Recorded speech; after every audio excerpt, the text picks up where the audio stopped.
from what the Lord had been showing me, with this, we're partnering with the evil, we're partnering with the spirits of death.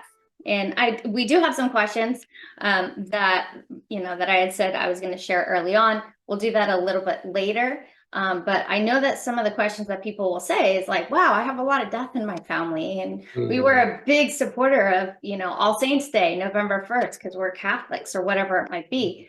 So I'm just going to do the super rundown. And that is what the Lord had revealed to me, is putting on a costume and pretending to be somebody or something that you're not.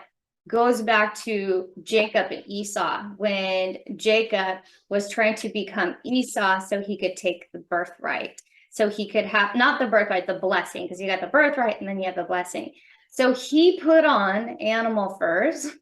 He put on an animal costume, dressed up to be, he wasn't dressing up to be an animal, but he had to use an animal skins and furs to become like his brother, because his brother, when he was born, for those of you that don't know the story, Jacob and Esau are twins, and Esau was born, it says in scripture, red and hairy like an animal, actually, right? That I can't comprehend. Like, how someone can look like a or feel like an animal. But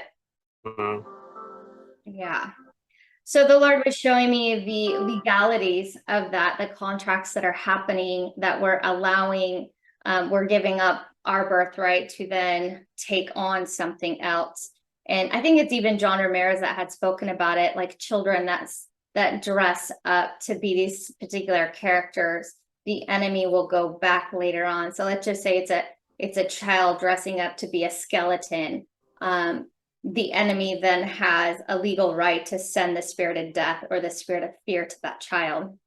I guess each costume has its own like demon attached to it. And I could actually see that they are probably dedicating each and every costume to the kingdom of darkness, connecting them to each spirit. So if you got like a mermaid, it's probably connected to the marine kingdom in some sort of a way. Water spirits. Yeah. So I mean, we won't even go down that's just a whole other teaching. But it certainly is not, going back to Jacob and Esau, the manipulation that Jacob used with his brother Esau. And then, of course, his mother. So this is what I found just quite reflective of, is Jacob's mother helped him dress up in this costume. Yeah, she helped him. Kind of sounds like Halloween. Right? Like, we help our kids get into their costumes and to look the cutest or look the scariest or look the best. Costume contests at school, even church, and all these different places. And then, of course, Jacob then has to lie to his father. So now you're allowing a spirit of lying and deceit. And even his father, Isaac, was unsure and uncertain that it was Jacob, because he's like, you don't sound like Esau. So here is the spirit of confusion.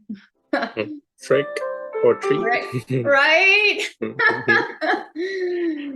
I wonder if Isaac said that, trick or treat, or Jacob said that when he walked in the room, trick or treat, father.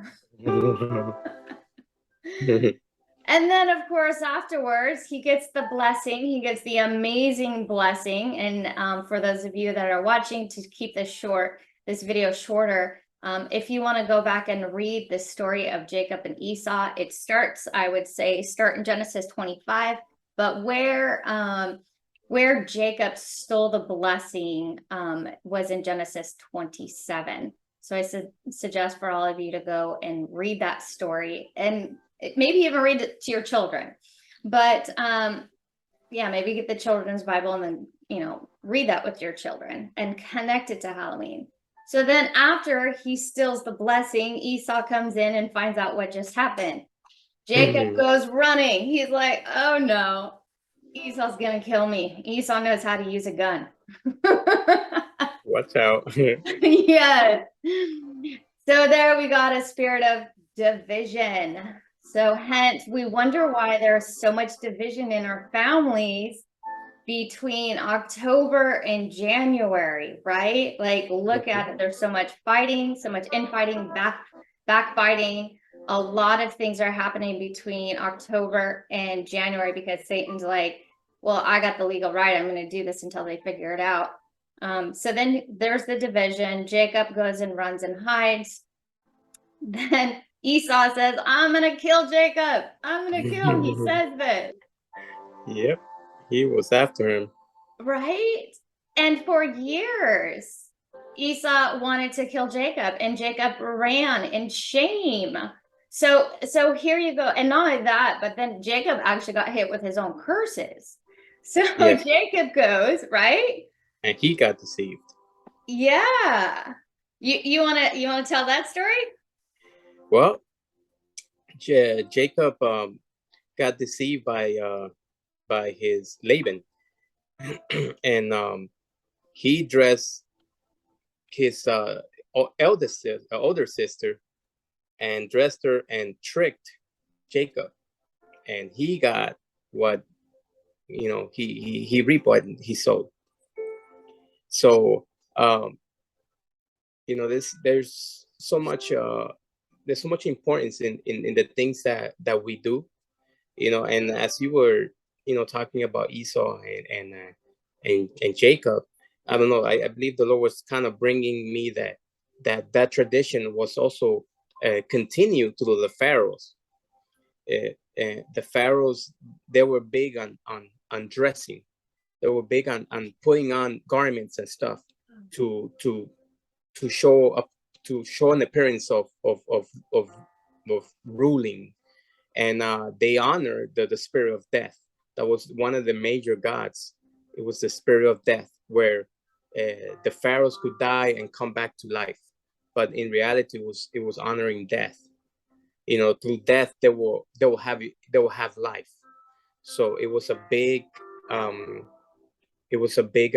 tradition, a big celebration, when the pharaohs practiced this, and it passed along to all the Israelites when they were captive.